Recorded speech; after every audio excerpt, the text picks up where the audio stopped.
প্রিয় দর্শক বন্ধুগণ নমস্কার, গুড মর্নিং, সুপ্রভাত। আজি 16 অক্টোবর গুরুবার আসিଅছি ଏକ নূতନ আপডେଟ୍ ନେଇ ଓଡ଼ିଶାର ପାଣିପାଗ ବିଷୟରେ। ପ୍ରିୟ ଦର୍ଶକ ବନ୍ଧୁଗଣ, ଆଗାମୀ 24 ଓ 25 ତାରିଖ ବଙ୍ଗୋପସାଗରରେ ଏକ ଘୂର୍ଣ୍ଣିବଳୟ ସୃଷ୍ଟି ହେବାକୁ ଯାଉଅଛି। ଏହି ଘୂର୍ଣ୍ଣିବଳୟଟି ଇଣ୍ଡୋନେସିଆ ଉପକୂଳରୁ ଧୀରେ ଧୀରେ ଗତି କରୁଅଛି, ଯାହାକି ସମୁଦ୍ର ମଧ୍ୟରେ ଏହାର ଗତିବେଗ ଥିବ 70ରୁ 80 କିଲୋମିଟର ପର ଘଣ୍ଟା। ଉତ୍ତର ପଶ୍ଚିମ ଆଡ଼କୁ ଯାହା ଗତି କରିବ ଶ୍ରୀଲଙ୍କା ପଟ ଦେଇ ଆସିଅଛି ଦକ୍ଷିଣ ଭାରତ ଚେନ୍ନାଇ ପାଖରେ ବିଶାଖାପାଟନମ୍, କାକିନାଡା, ନେଲୋର, ପଣ୍ଡିଚେରୀ। 26 ତାରିଖ ଗୁଡ଼ିକ ଘୂର୍ଣ୍ଣିବଳୟର ପରିବର୍ତ୍ତନ ହେବ ବୋଲି ଅନୁମାନ କରାଯାଉଛି। ଦର୍ଶକ ବନ୍ଧୁଗଣ, ଏହି ଘୂର୍ଣ୍ଣିବଳୟଟି ଶକ୍ତିଶାଳୀ ହୋଇ ପଶ୍ଚିମ ଆଡ଼କୁ ଗତି କରିବ ଏବଂ ସୋମବାର 27 ତାରିଖ ଦିନ ଭୟଙ୍କରରୁ ଅତି ଭୟଙ୍କର ରୂପ ଧାରଣ କରି ଏକ ଘୂର୍ଣ୍ଣିବଳୟଟି ମମ୍ଫା ନାମରେ ପରିଣତ ହେବ। ଦର୍ଶକ ବନ୍ଧୁ, ଗୋଟେ ଗୋଟେ ମଡେଲ ଅଲଗା ଅଲଗା କହୁଛନ୍ତି। ଏହି ଘୂର୍ଣ୍ଣିବଳୟଟି ଆହୁରି ଉତ୍ତର ପଶ୍ଚିମ ଆଡ଼କୁ ଗତି କରିବ ବୋଲି ଅନୁମାନ କରାଯାଉଛି। ବିଶାଖାପଟନମ ଓ ଓଡ଼ିଶା ଆଡ଼କୁ ବୋଲି ଅନୁମାନ କରାଯାଉଛି, କିନ୍ତୁ ମଡେଲ କହୁଛି ଆନ୍ଧ୍ରପ୍ରଦେଶ, ଓଡ଼ିଶା ଏବଂ ବାଂଲାଦେଶର ଯେକୌଣସି ସ୍ଥାନରେ ଅବପାତ ନେଇପାରେ, କିନ୍ତୁ କୌଣସି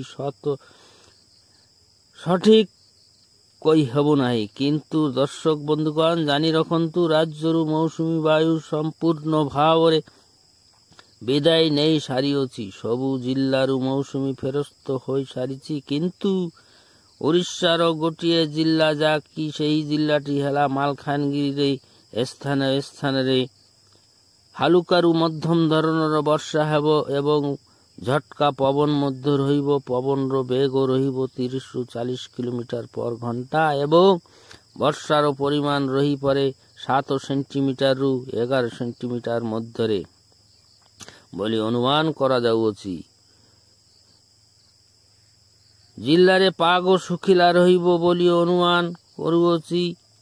ସମ୍ପୂର୍ଣ୍ଣ ମେଘୁଆ ଆକାଶ ମୁକ୍ତ ଦେଖିବାକୁ ମିଳିବ। ଦର୍ଶକ ବନ୍ଧୁଗଣ, ଓଡ଼ିଶାର କିଛି ସ୍ଥାନରେ ସାମାନ୍ୟ ବର୍ଷା ହୋଇପାରେ ବୋଲି ମଧ୍ୟ ଅନୁମାନ କରାଯାଉଅଛି।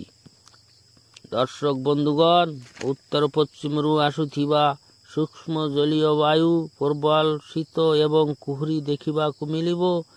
ସବୁ ଜିଲ୍ଲାରେ ବଙ୍ଗୋପସାଗରରେ ଅନେକ ବଡ଼ ଧରଣର ଲଘୁଚାପ ସୃଷ୍ଟି ହେବ ବୋଲି ଅନୁମାନ କରାଯାଉଛି। ଦକ୍ଷିଣ ଓଡ଼ିଶାରେ ପ୍ରବଳରୁ ଅତି ପ୍ରବଳ ବର୍ଷା ହେବ।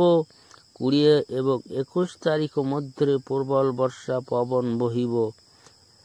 କେବଳ ଦକ୍ଷିଣ ଭାରତରେ ବର୍ଷା ଲାଗି ରହିବ ଏବଂ ଦେଶର ଅନ୍ୟ ଜାଗାରେ ମୁଖ୍ୟତଃ ଭାଗରେ ପାଗ ଶୁଖିଲା ରହିବ।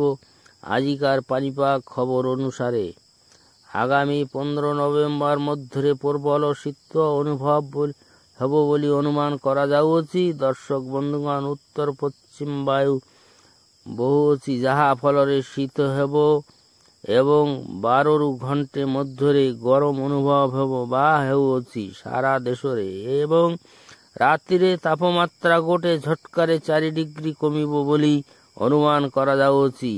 ଶୀତର ଅନୁମାନ ଜଣାପଡ଼ୁଛି। ଲଘୁଚାପଟି ଘୂର୍ଣ୍ଣୀଭୂତ ହୋଇ ବଡ଼ ଧରଣର ବାତ୍ୟାର ରୂପ ନେଇପାରେ।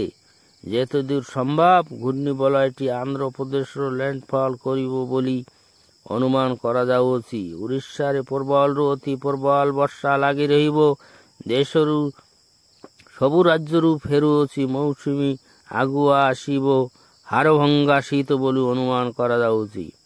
ଆଣ୍ଡାମାନ ସାଗରରେ ଏବଂ ବଙ୍ଗୋପସାଗରରେ ମତ୍ସ୍ୟଜୀବୀ ଭାଇମାନେ ସମୁଦ୍ର ଭିତରକୁ ଯିବା ମନା ସତର୍କ କରାଯାଉଅଛି। ଦେଖିବା ଆଗାମୀ ପାଣିପାଗକୁ ନେଇ କ'ଣ ସବୁ ନୂଆ ନୂଆ ଖବର ଆସୁଅଛି। ଦିନସାରା ବନ୍ଧୁଗଣ ଭଲ ରୁହନ୍ତୁ, ମସ୍ତ ରୁହନ୍ତୁ, ସୁସ୍ଥ ରୁହନ୍ତୁ। ଦର୍ଶକ ବନ୍ଧୁଗଣ, ଆପଣମାନେ କେଉଁ ଜିଲ୍ଲାରୁ ଦେଖୁଛନ୍ତି କମେଣ୍ଟ ମାଧ୍ୟମରେ ଜଣାଇବେ ବୋଲି ଅନୁରୋଧ ଏବଂ ଲାଇକ୍, କମେଣ୍ଟ, ସେୟାର, ଫଲୋ କରି ଅନ୍ୟମାନଙ୍କୁ ମଧ୍ୟ ଦେଖିବାର ସୁଯୋଗ କରିଦେବେ ବୋଲି ଅନୁରୋଧ। ଧନ୍ୟବାଦ।